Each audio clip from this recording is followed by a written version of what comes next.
Nah, berbicara tentang ada yang mengatakan bahwa Tuhan itu ilusi katanya. Kan semua agama percaya bahwa manusia diciptakan oleh Tuhan gitu ya.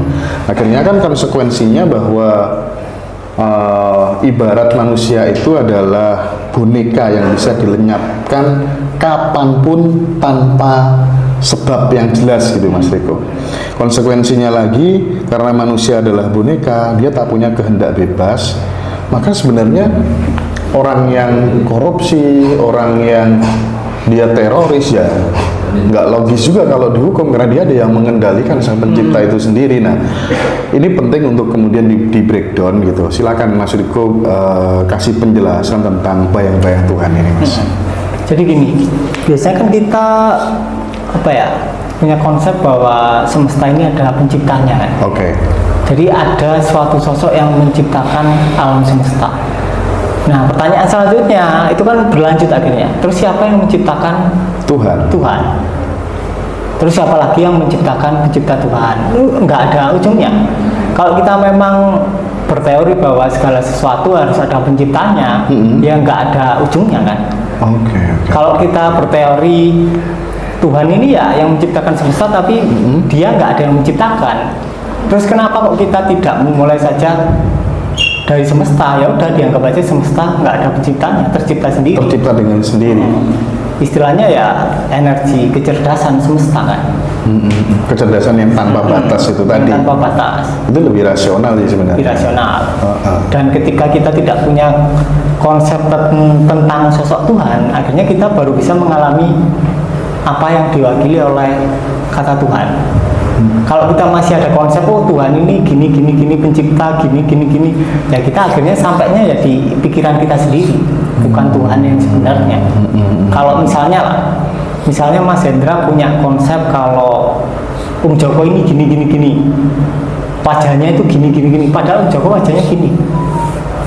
Waktu ketemu di jalan Joko ya kan nggak mengenali itu Joko.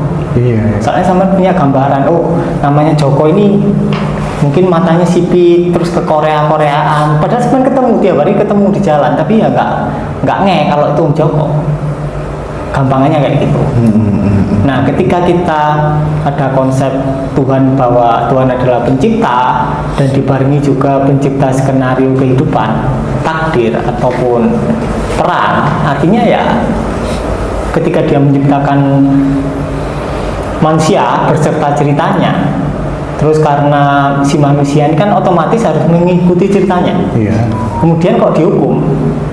Dihukum? Aneh kan? Iya. Sekarang manusianya ya bisa aja bilang kan, nah aku kan mengikuti perintahmu, nggak bisa dihukum. Akhirnya kan cuma sebagai kayak boneka digerakkan. Teorinya kan gitu. Kan ada yang mengendalikan. Dan yang mengendalikan Tuhan kan. Iya. Dan kita katanya nggak bisa mengalahkan takdir Tuhan, ya kan? Ada takdir, terus ada suratan. Intinya jalan hidupnya sudah ditentukan. Betul. Terus ya kalau kan perannya ada yang jahat, ada yang baik kan. Yang jahat ya nggak bisa dihukum. Karena kan ya kenapa diciptakan yang jahat kan gitu. Iya. Jadi yang jadi masalah memang selama ini semua agama sepakat bahwa Tuhan itu abadi dan tidak ada yang menciptakan gitu ya. Tapi ini tidak berlaku bahwa semesta itu ada dengan sendirinya tanpa pencipta gitu. Ini jadi problem juga sebenarnya. Kemudian katanya Mas Riko tadi itu akan melahirkan pertanyaan-pertanyaan yang tidak akan ada habisnya. Siapa yang mencipta Tuhan dan lain sebagainya begitu ya. Oke.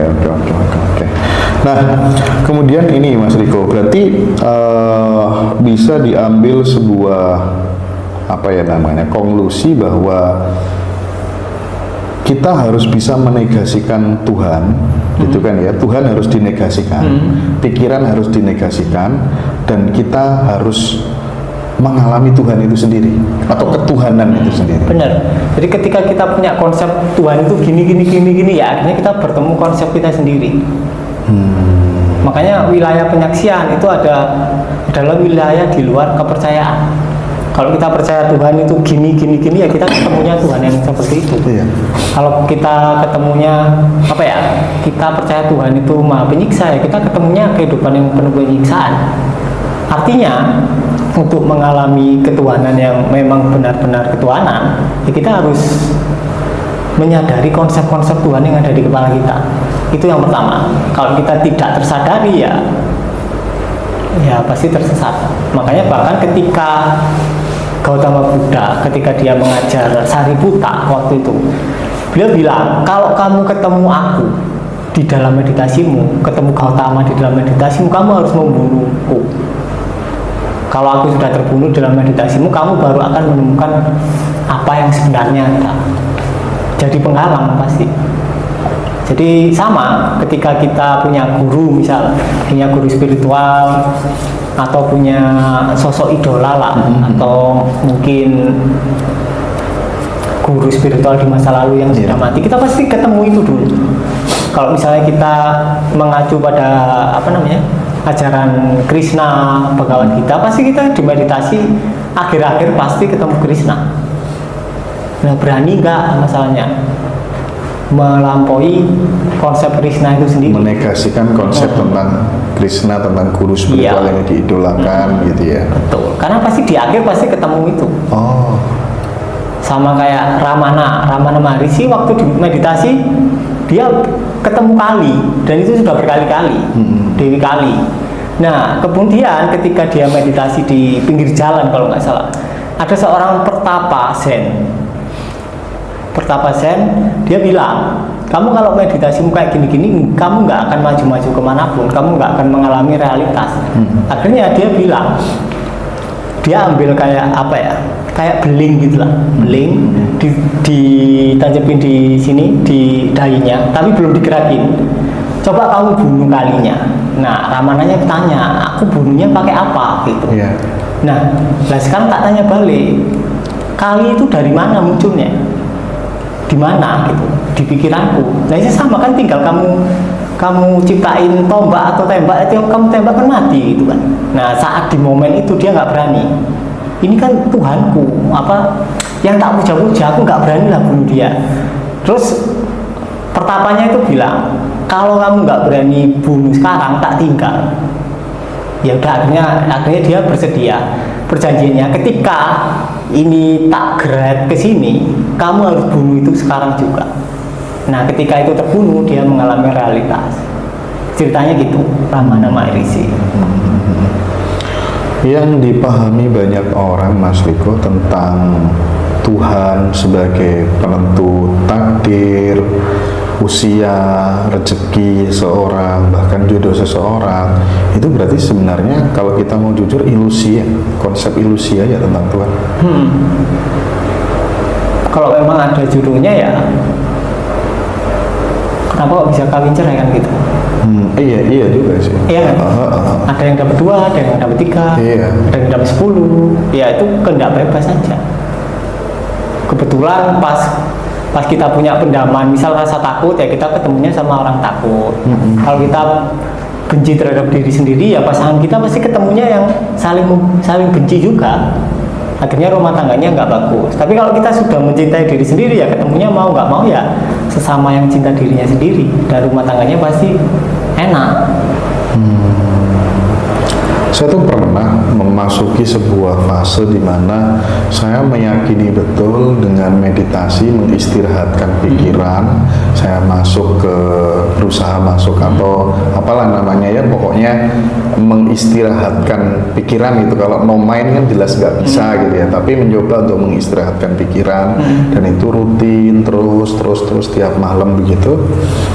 Terus suatu ketika ada momen di mana ada suara yang jelas banget yang munculnya dari dalam gitu ya. Suara itu terang banget ya, bahwa yang yang paling berkuasa di dalam dunia ini, dalam kehidupan ini ya dirimu sendiri gitu. Nah, itu tuh kayak gitu tuh pengalaman seperti apa, dan dari kontennya menurut Mas Riko masuk akal. masuk akal. Jadi ketika kita bisa meniadakan pikiran-pikiran lama, pasti pikiran-pikiran baru itu muncul. Dan kenapa kok kita tahu kalau itu terang atau beda? Ya, karena berbeda. Kata-katanya beda dari biasanya. Akhirnya kita ada perhatian khusus. Tapi yang terpenting adalah kita sadar siapa yang menyaksikan. Yang paling penting itu hasilnya. Oke. Karena kita bisa mendengar suaranya kan. Iya. Terdengar suara di kepala, Iya. rame, terus terdengar yang terang ini. Tapi yang menyaksikan itu tetap sama. Iya kan? Artinya ketika bahkan pikiran kita rame, penyaksinya tetap hening. Sekarang Mas Hendra kan bisa mendengar suara sekitar kan? Berarti kan pendengarnya harus hening. Iya. Iya kan? Kalau pendengarnya nggak hening, nggak mungkin bisa dengerin suara. Iya kan? Nah ya itu, aslinya sederhana. Untuk mengalami kesejatian itu sederhana. Kenyataan itu sangat simpel, jauh lebih simpel daripada apapun yang ada di dunia ini. Dan kenapa kok terkesan rumit? Yang rumit itu hasilnya pencarinya, bukan kenyataannya. Kenyataannya sangatlah simpel. Oke. Di beberapa terminologi pembelajaran di kelas yang pernah saya ikuti gitu ya, salah satunya diajari bahwa manusia menulis jalan hidupnya sendiri, manusia menulis takdir hidupnya sendiri gitu ya, manusia sebagai kreator jalan kehidupannya sendiri. Sementara di sisi lain manusia itu sebenarnya punya yang namanya blueprint gitu kan ya, blueprint. Nah ini kan gimana Mas Riko? Apakah ini kemudian tidak paradoks? Blueprint ini apakah kaitannya sama rancangan agung semesta? Riko Utama bakal jadi apa nanti gitu ya? Hendra Tonik bakal jadi apa nanti gitu? Sementara katanya manusia bisa menulis, mengusahakan jalan hidupnya sendiri gitu. Kesannya kayak paradoks. Bagaimana meluruskan pemahaman ini, Mas? Jadi semesta itu memang paradoks, karena itu memang simpel, tapi pikiran tuh nggak bisa memahami karena terlalu paradoks. Jadi blueprint itu tetap ada, tapi nggak seperti yang kita kira.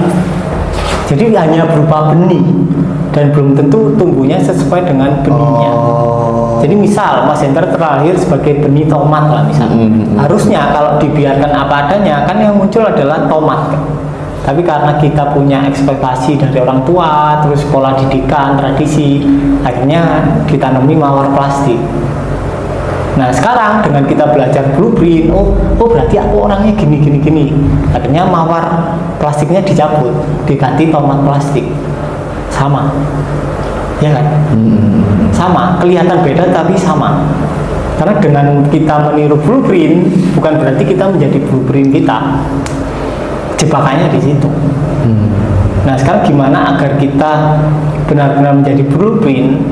Ya kita harus tahu mengapa kita tidak jadi blueprint kita. Nah itu, yang penting itu kenapa kita tidak jadi blueprint kita? Ya karena kita banyak pendaman perasaan.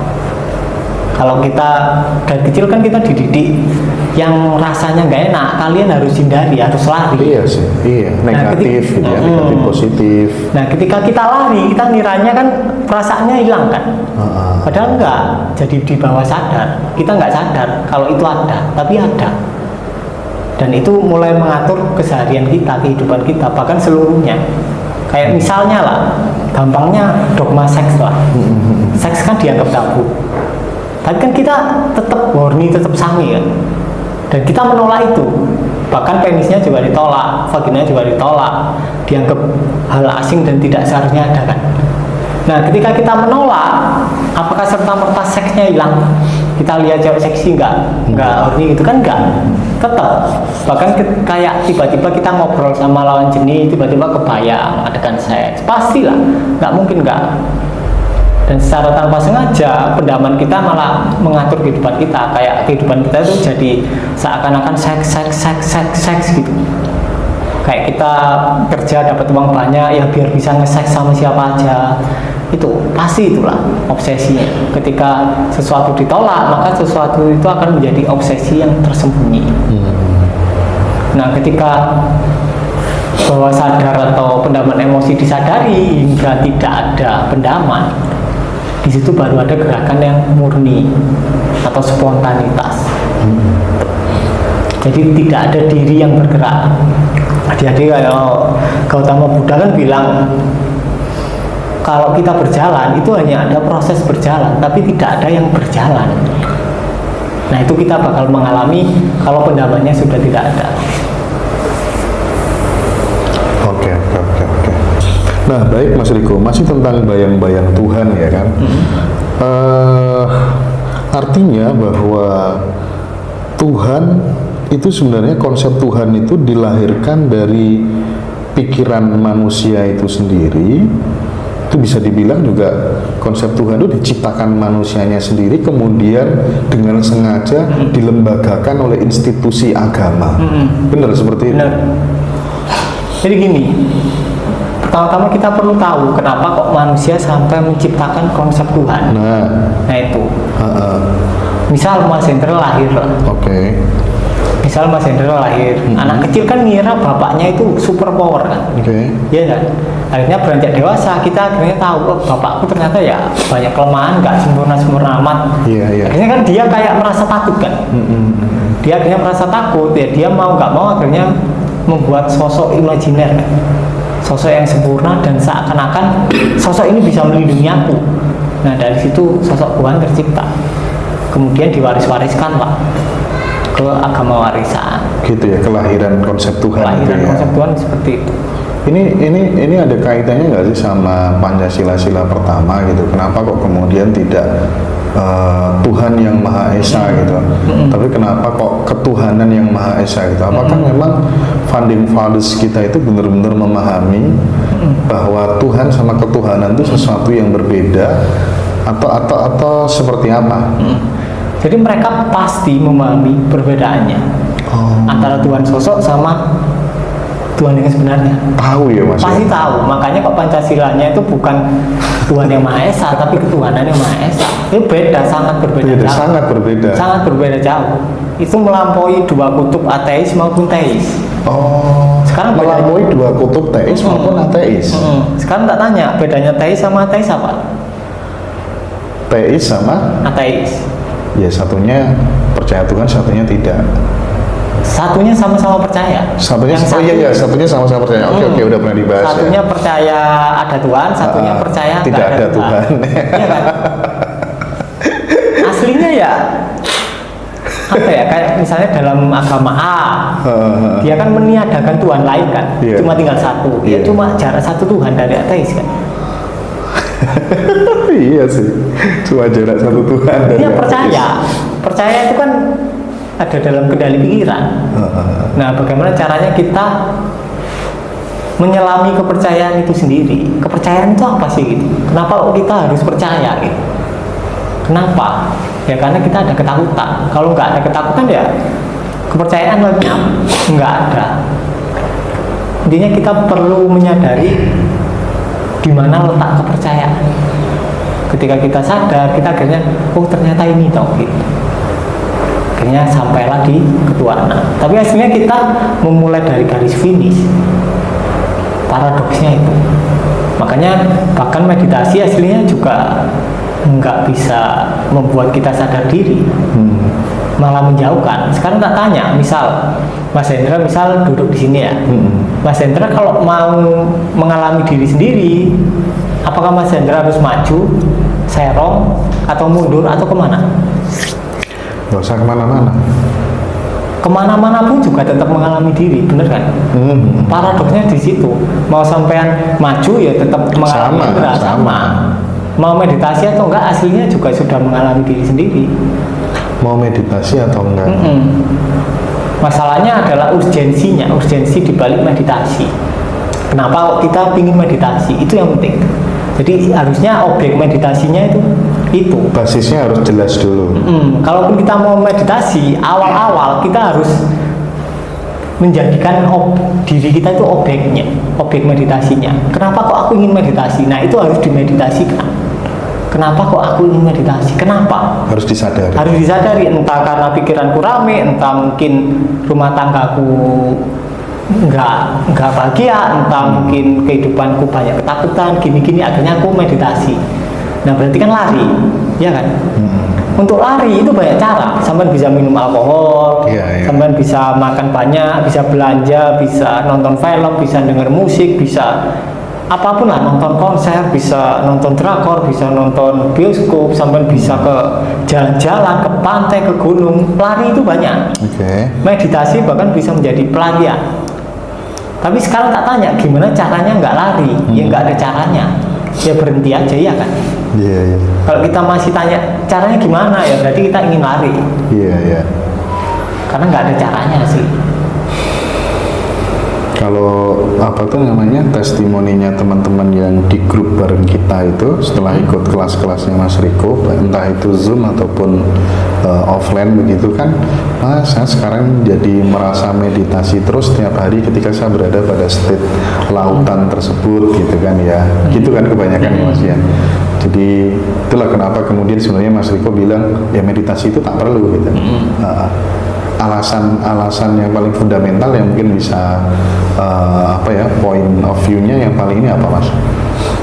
Ya karena sebenarnya cukup asal kita bisa menerima semua yang hadir di dalam diri kita yang kita anggap itu sebagai positif, negatif, baik, buruk, maka dengan sendirinya kita sudah mengalami meditasi. Intinya gini, misal kita lagi nonton bola, Oke. misal bola kan ada dua kubu kan, Iya. dua kubu. Kita condong ke satu kubu kan, ya kan? Kita nggak mau kubu kita kalah. Betul. Akhirnya sekarang tanya, ketika kita misal Indonesia lawan Vietnam lah, Cucu lawan Ginting. pasti kita ke Juju lawan kita. Iya, Cucu lawan Ginting badminton. Sama-sama Indonesia kan. Oh iya, sama-sama Indonesia, Yang- tapi kan yang tetap dua. ada keberpihakan. Misal kita ke Jojo lah, Jojo. Saat itu tak tanya, apakah kita benar-benar nonton? Nggak nonton kita. Ya Ego. sama. Ketika misal kita ada pikiran yang ini kan muncul kan, pikiran rame kan. Iya, iya. Terus setelah pikiran rame ini muncul pikiran. Aduh, aku pingin menenangkan pikiranku. Ini kan dua kan. Iya, iya. Akhirnya kita condong ke sini, ke yang ingin melenyapkan ini. Padahal ini udah lenyap duluan, ya kan? Udah lewat dari medan kesadaran kita. Akhirnya kita condong ke sini, ya akhirnya nggak menyaksikan. Padahal kita di sini menyaksikan dua-duanya. Itu sih. Oke sih.